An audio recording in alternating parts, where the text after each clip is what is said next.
Ustadz mulai, Ustadz mengucapkan salam lagi ya, kalian silahkan jawab. Assalamualaikum warahmatullahi wabarakatuh.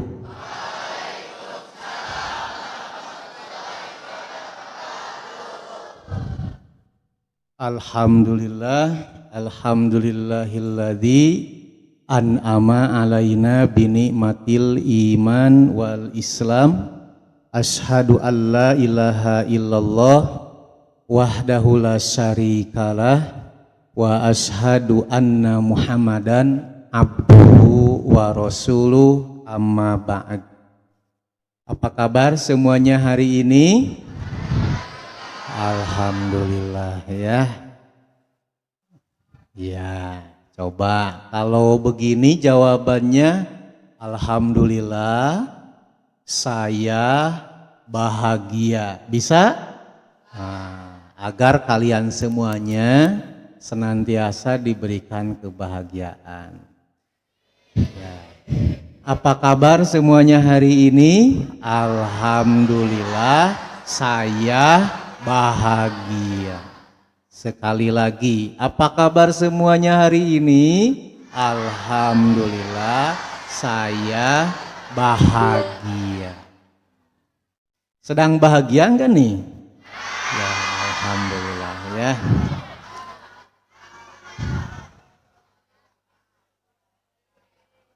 Kalaupun tidak sedang bahagia, dengan ucapan yang disebut dengan ucapan afirmasi ya, itu namanya tuh ungkapan atau ucapan afirmasi, itu tuh kita akan jadi hati kita tuh perasaannya akan berpindah, asalnya dari sedih jadi bahagia begitu ya, insya Allah. Anak-anakku sekalian, pertama-tama Ustadz sampaikan puji dan syukur kepada hadirat Allah Subhanahu wa Ta'ala pada kesempatan siang ini yang cukup hareudang ya. Beda dengan kemarin, kalau kemarin jam sakieu teh kumaha? Hujan ngagebretnya. Nah, hari ini qadarullah Allah menakdirkannya hareudang. Yang keduanya sholawat dan salam semoga berlimpah pada baginda teladan sepanjang zaman, yaitu baginda Nabi Muhammad Sallallahu Alaihi Wasallam, juga mudah-mudahan berlimpah kepada keluarganya, sahabatnya, dan kepada kita semuanya, amin. Ngomong-ngomong, biasanya di masjid lantai bawah ini padat penuh, tapi sekarang di sebelah sana kosong. Kenapa? Ada kelas yang tidak masuk? Oke ya, yang ya, atau masih mudik gitu? Enggak ya. Semuanya sudah ada lagi di Bandung ya. Kalau kemarin mungkin masih di Jawa atau di luar Bandung atau di luar Jawa Barat. Anak-anak sekalian, hari ini kita akan membahas sebuah tema yang temanya itu apa ya? Nah, Ramadan. Ramadan telah pergi, ketaatan tetap abadi. Masya Allah ya. Itu tema kajian kita kali ini.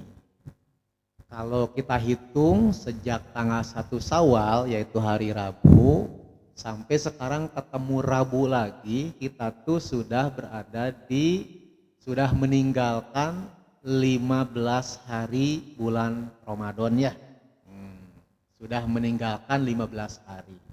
Terasa sebentar sudah sampai ke 15 hari ini atau lama? Terasa lama. Kalau karena kita tidak ngitung ya, dari tanggal 1 Syawal ke 15 Syawal itu perasaan cepat ya, kalau tidak menghitung. Beda dengan Ramadan kemarin. sudah 15 hari itu perasaan masih lama gitu ya, mana kapan lebaran teh ya. Nah begitu. Seperti ke maghrib, kalau waktu bulan Ramadan jam seginian tuh ke maghrib perasaan lama atau sebentar? Lama ya.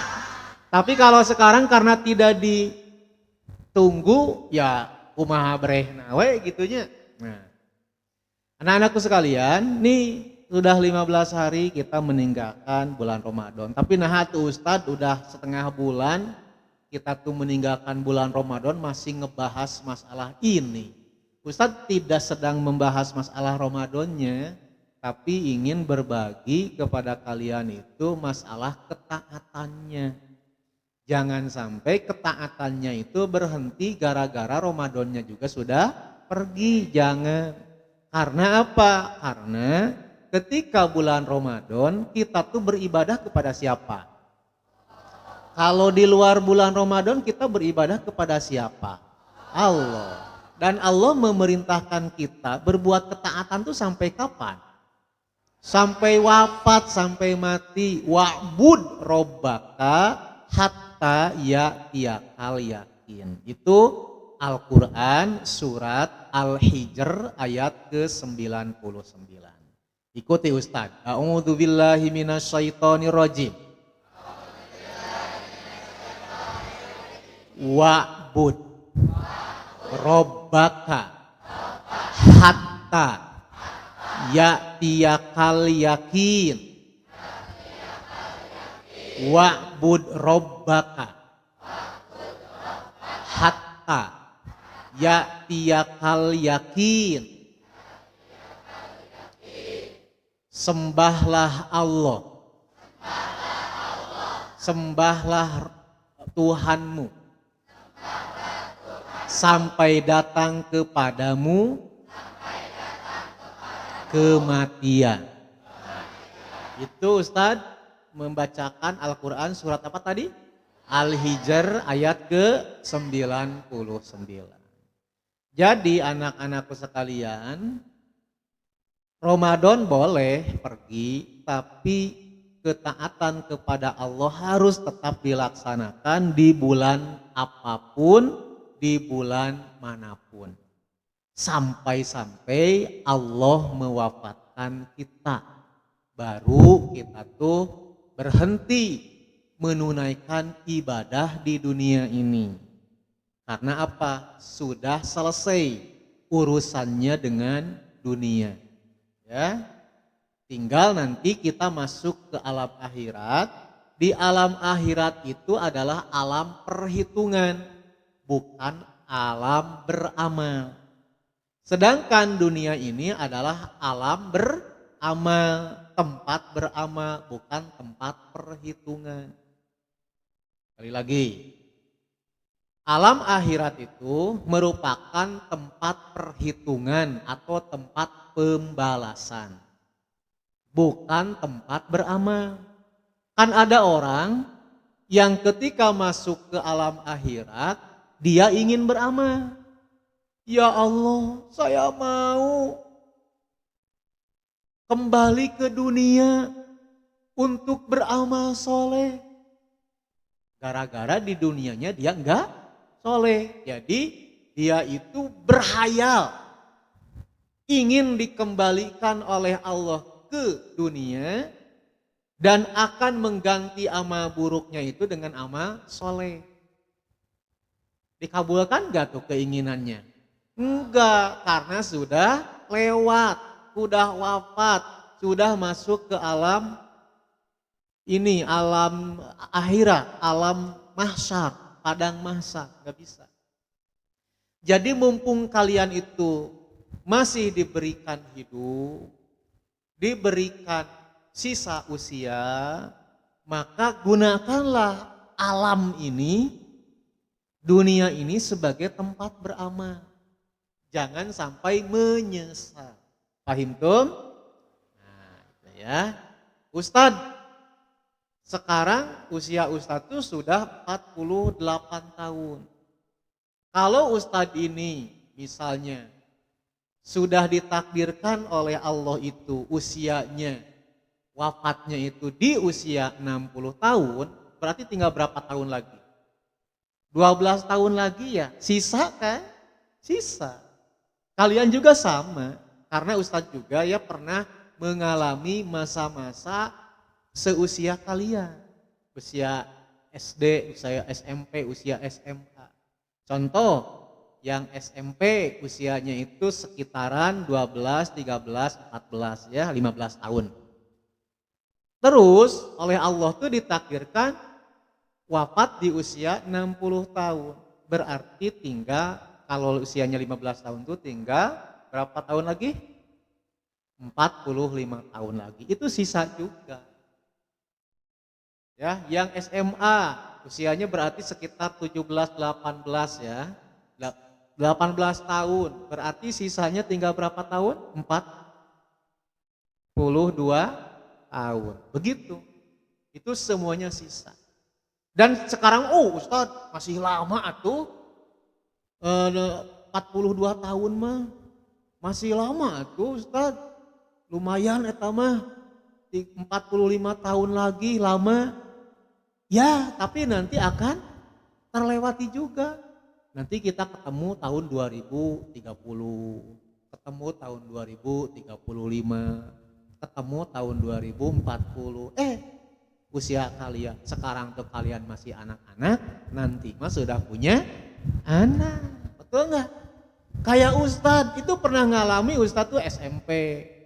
Lihat bapak-bapak umur anak SMA lah gitu, atau udah nikah baru punya anak satu tuh juga geus kolot bisa itu bapak-bapak geus aki-aki gitu ya. Padahal baru punya anak satu. Kayak kalian semuanya lihat Ustadznya kan siga cenah eta Ustadz geus kolot gitu ya. Padahal kalian juga akan mengalami akhirnya seperti ini. Seperti Ustadz. Seperti ada beberapa anak-anak yang berasal dari SD Ustadz. Ustadz tahu masih kecil seperti ini, sekarang udah pada gede. Bahkan tubuhnya itu lebih tinggi dari Ustadz. Badannya lebih besar dari Ustadz. Ya.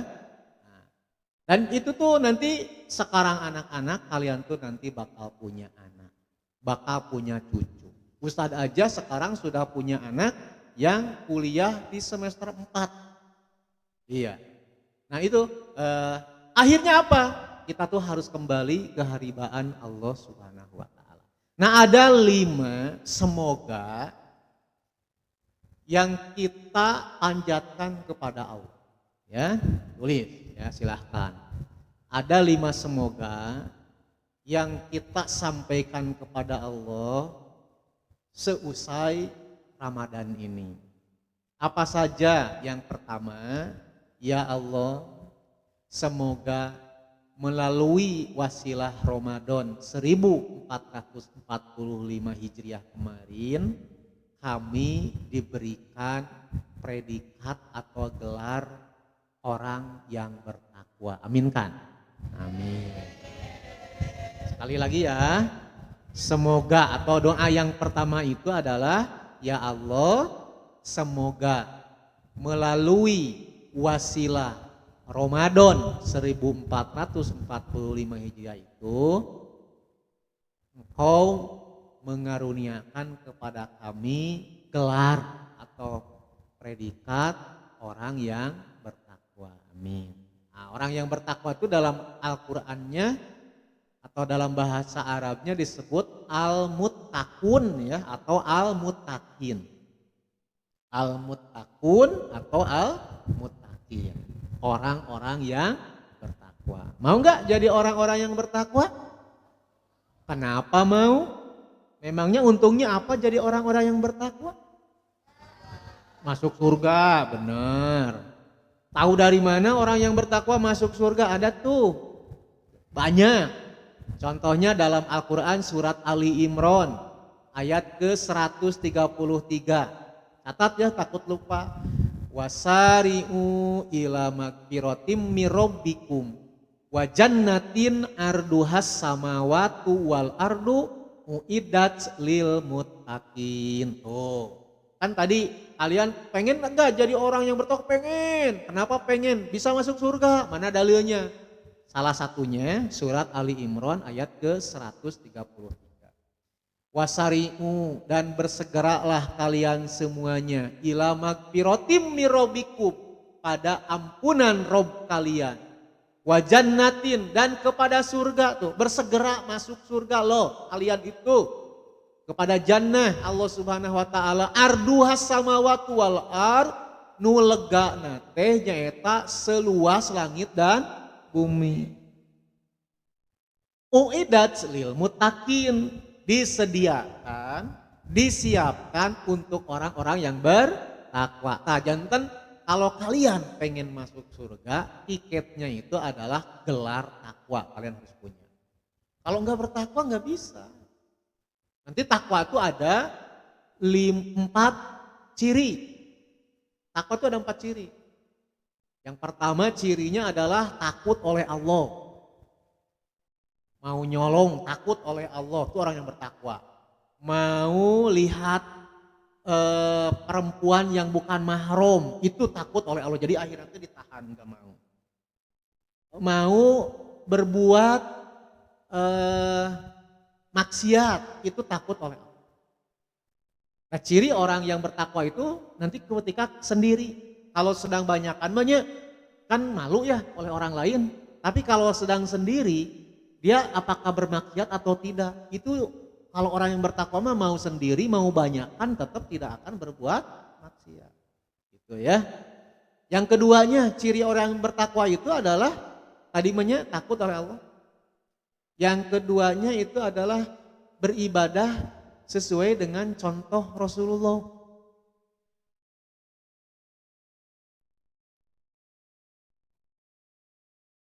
Kayak sholat harus nyontoh Rasulullah. Sudah kumaha tuh nyontoh Rasulullah, sudah hese. Nah, dulu mah kan gak ada HP ya. Jadi bagaimana cara Nabi Muhammad itu sholat, bagaimana coba? Tahunya dari mana kalian? Dari hadis ya, dari Quran gak ada. Dari HP, mudah-mudahan para sahabat punya HP, nanti si Nabi Muhammad SAW-nya di rekam, di video kan itu. Nah itu dari hadis-hadis Nabi pelajari. Atau dari ulama-ulama ya, dari ustadz-ustadz yang bagus, yang sesuai dengan Al-Quran dan As-Sunnah. Yang selanjutnya, yang ketiga itu merasa cukup dengan pemberian Allah walaupun sedikit. Nah ini rumus bahagia juga kalau kita merasa cukup dengan pemberian Allah. Contohnya Fadli Akma. Fadli Akma itu dia uang jajannya 5.000 per hari. Contohnya ya. Nah bersyukur tuh, merasa cukup, dicukup-cukupin. Jajan nanti merenan comro hiji. Terus nanti gitu cukuplah, anggap cukup. Nah itu nanti insya Allah Fadli Akma itu akan merasa bahagia dan bersyukur. Kenapa? Karena uang 5.000 itu dicukup-cukupin.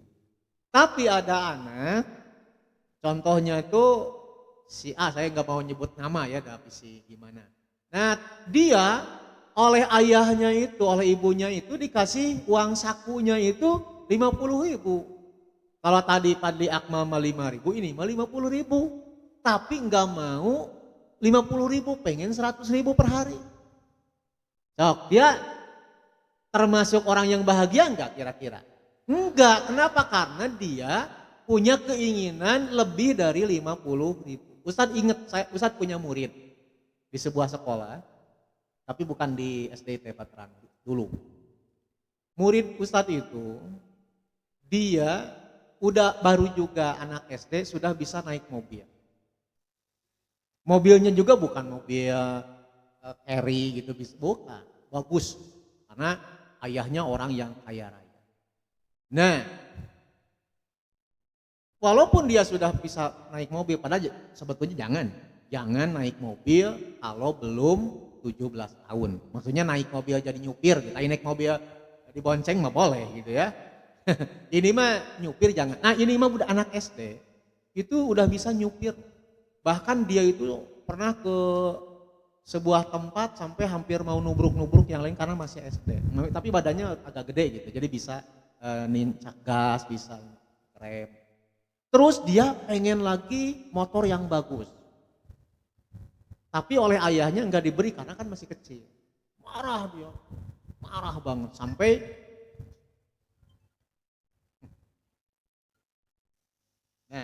nah anakku sekalian, jadi si anak tersebut akhirnya dia tidak diberi oleh orang tuanya, ya, tidak diberi oleh orang tuanya, tapi ngamuk. Akhirnya tuh ada uang di brankas itu dialungkeun ke walungan ke sungai. Sungai saking marahnya dia. Uang seberangkas yang ada di brankas gitu ya. Oh, bukan di brankas, Kak. Halo.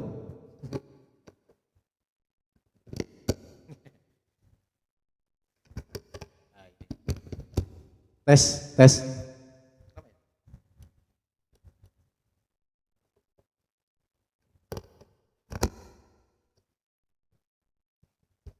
Halo, halo, halo, halo. Oke, ya kasihan nggak akan kedengaran ke belakang dan ke atas.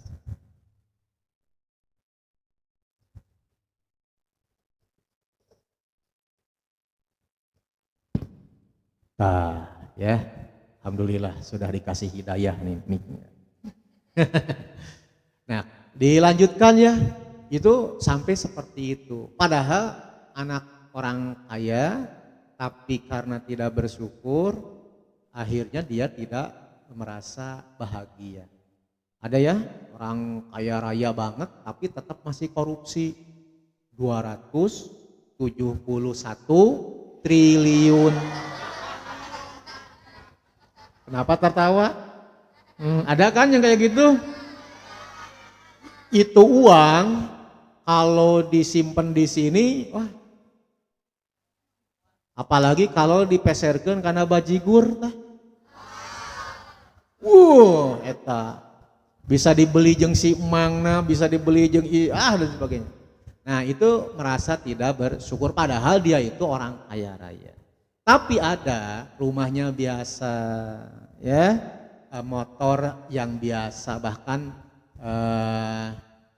hanya pakai sepeda, tapi dia merasa cukup dengan pemberian Allah, maka itu akan bahagia. Yang keempat, orang yang bertakwa itu, maka dia akan selalu bersiap untuk kehidupan setelah mati.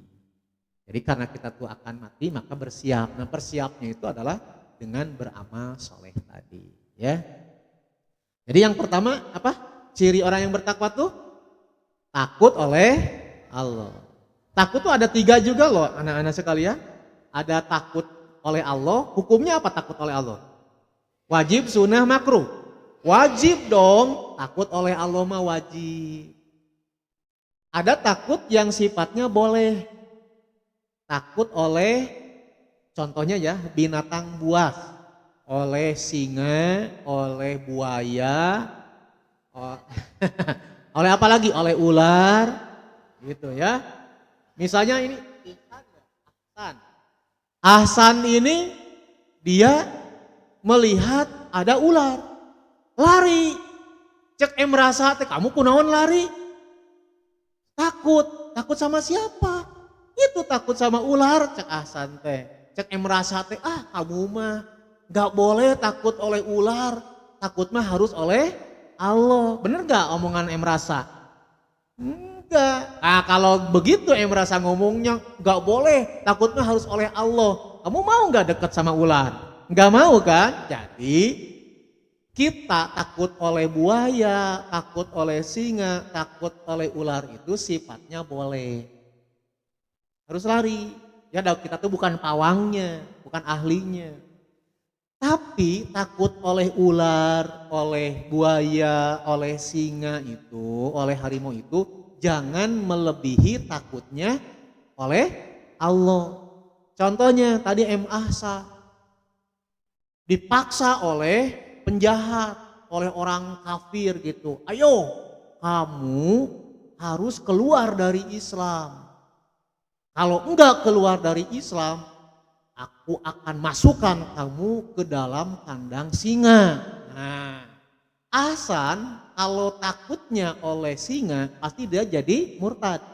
akan keluar dari Islam, saya mau keluar dari Islam. Kenapa? Takut dimasukin ke dalam kandang singa. Tapi kalau Ahsan ini takutnya oleh Allah, lebih baik saya itu mati dimakan singa daripada keluar dari Islam. Paham tuh? Nah, begitu.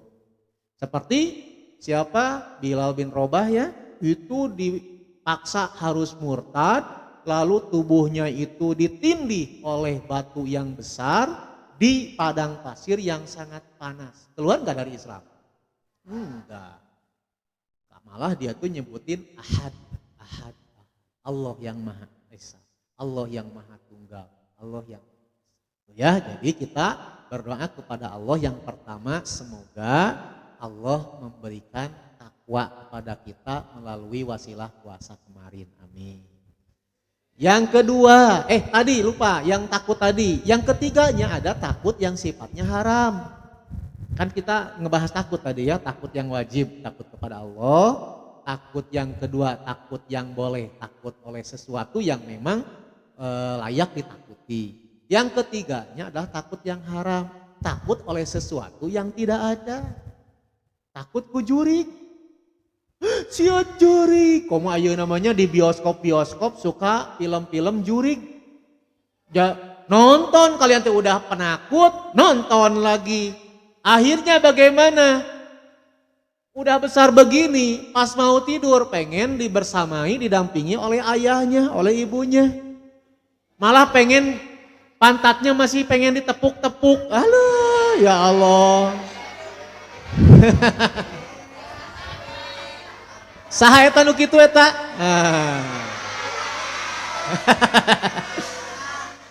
Nah,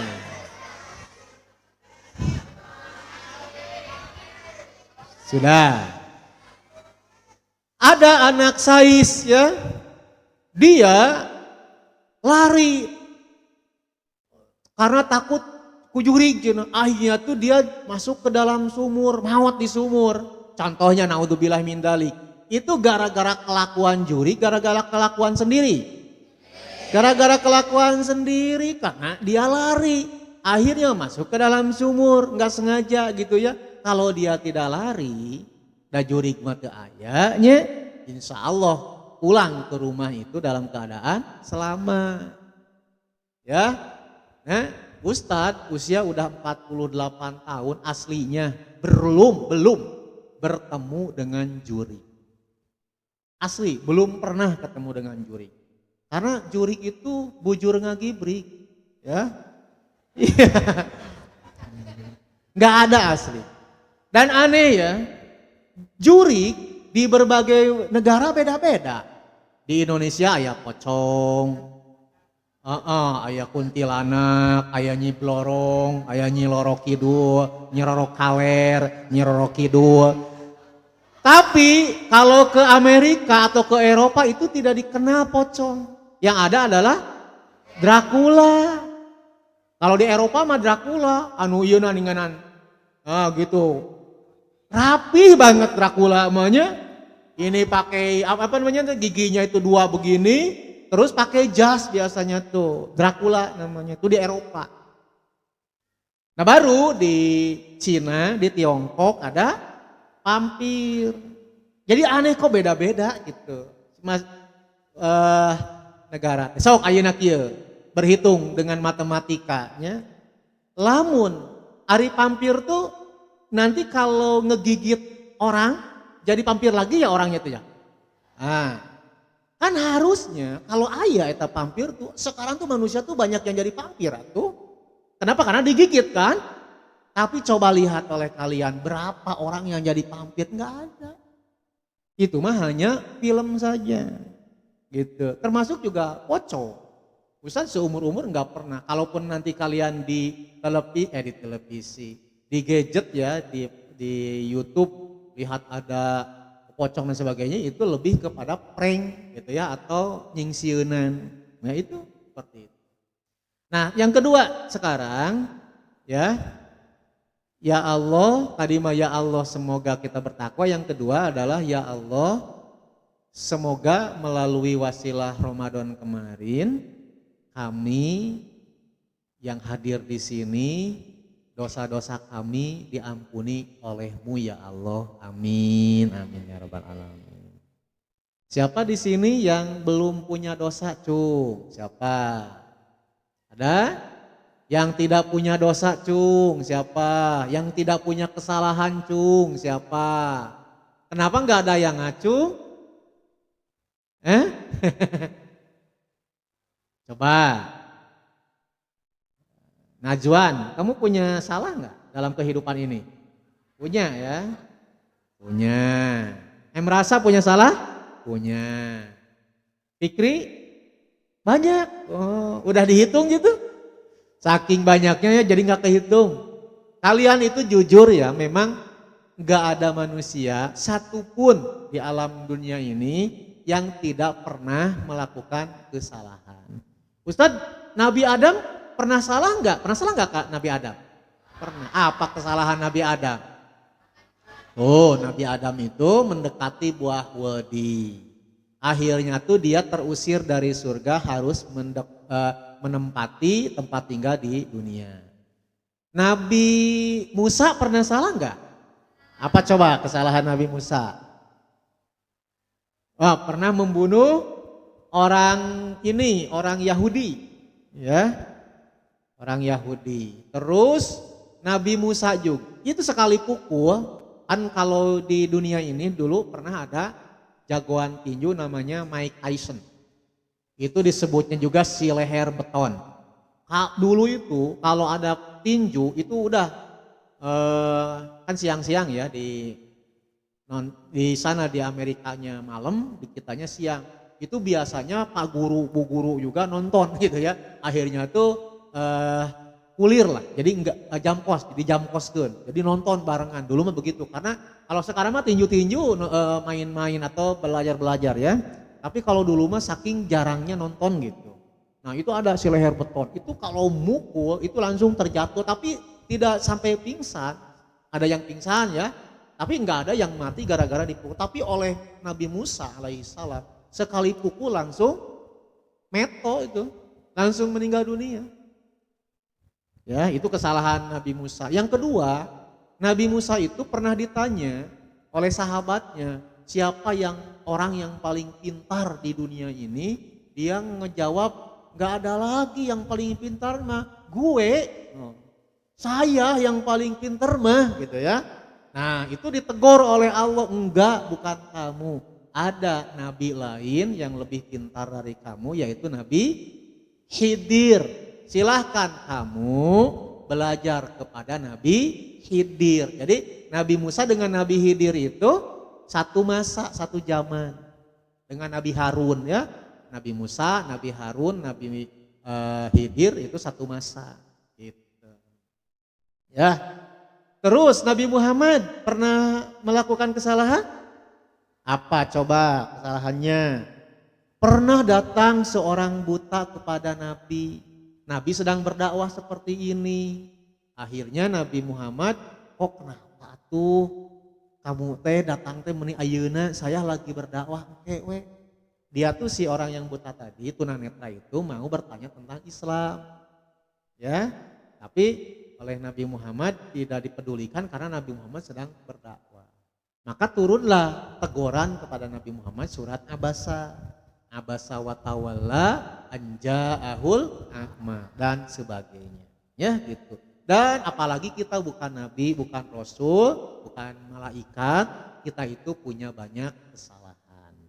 Sok sekarang ingat-ingat satu kesalahan dari pagi sampai jam 1 ini. Ustaz beri waktu. 2 kesalahan, bukan 1 kesalahan.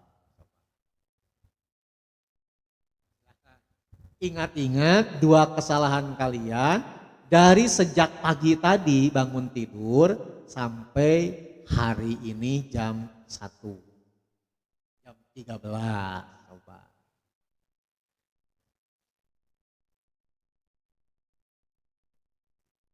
Sudah ingat?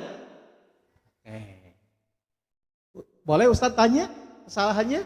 Jangan ya, malu ya. Ya jangan ya. Nah.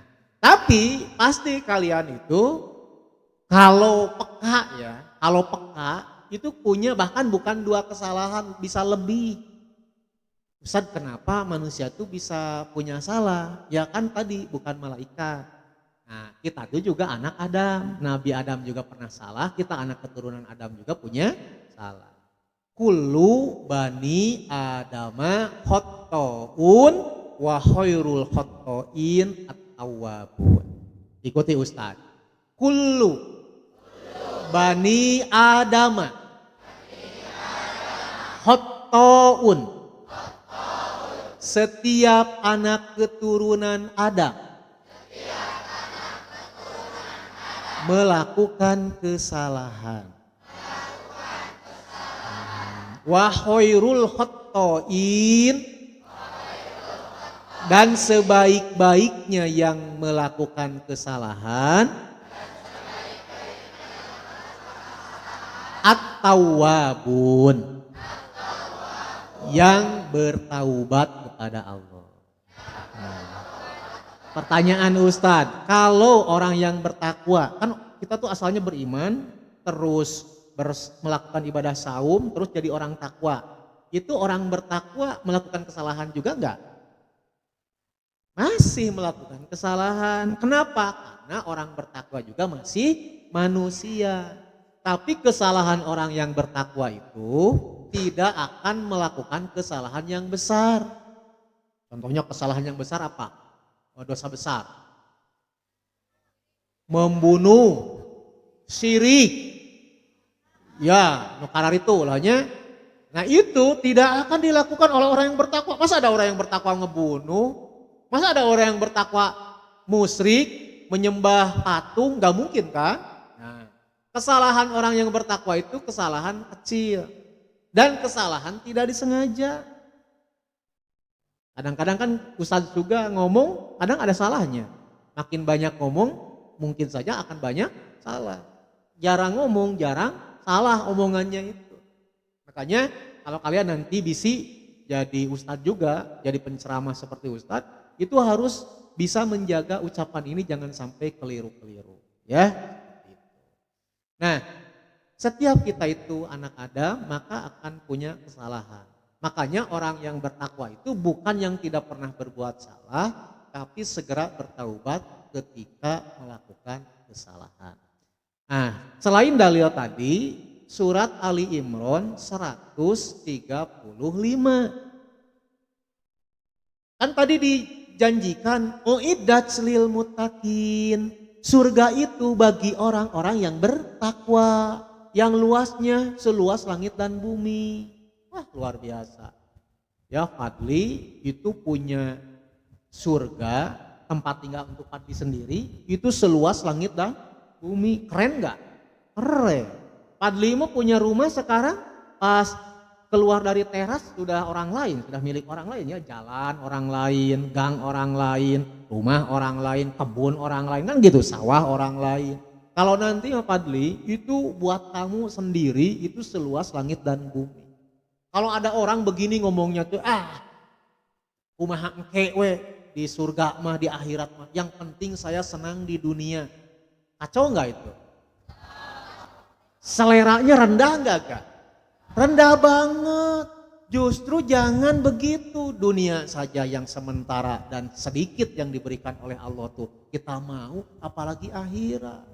Kita juga butuh makan di akhirat. Kita juga butuh tempat tinggal di akhirat. Tapi tidak bisa memiliki tempat tinggal di akhirat itu dengan bekerja di dunia, bukan, tapi dengan beramal soleh. Ya, nah, Ustadz kembali ke tadi bahwa mudah-mudahan kita diampuni oleh Allah. Karena kalau tidak diampuni dosa, maka akan sulit untuk masuk ke dalam surga. Ada nggak orang yang bisa masuk surga tapi masih punya dosa? Ada nggak? Rizki itu punya dosa, ya. Bisa nggak masuk surga?